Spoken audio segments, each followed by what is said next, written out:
সুদখোরও মসজিদে যায়, ঘুষখোরও মসজিদে যায়, বরং মসজিদের কাজ লাগলে হেরা আরো রড বেশি দেয়, সিমেন্টও বেশি দেয়, ঠিক না?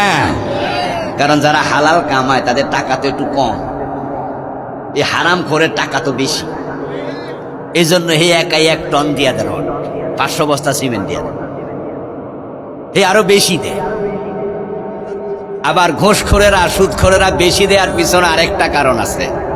আমরা বেশি দেব, দান বেশি করা ভালো, কিন্তু ওরা বেশি দেওয়ার পিছনে আরেকটা কারণ হচ্ছে মনে মনে কয় এরপরও আল্লাহ নি মাফ করে।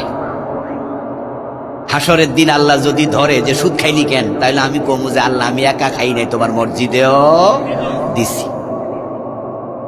এ জাতীয় চিন্তা থেকে হারাম খোরেরাও তার আল্লাহর পথে দান করে, কিন্তু তাদের দান কবুল হবে না, তাদের নামাজ ইবাদত কবুল হবে না। আমি আশ্চর্য হই যখন সুদখোরদেরকে জান্নাতের আশা করতে দেখি। সুদখোরও আল্লাহ আমাদের জান্নাত দাও, সুদখোরও কয় আমিন। আমি কয় কি বেটা, জান্নাত কি এত সোজা?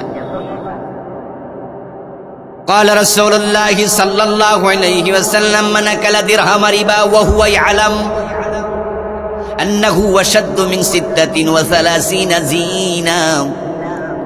নবীজি বলেন, যে ব্যক্তি জেনে বুঝে 1 টাকা সুদ খায় তার আমল নামায় 36 বার জেনার গুনাহ লিখে দেয়া হবে।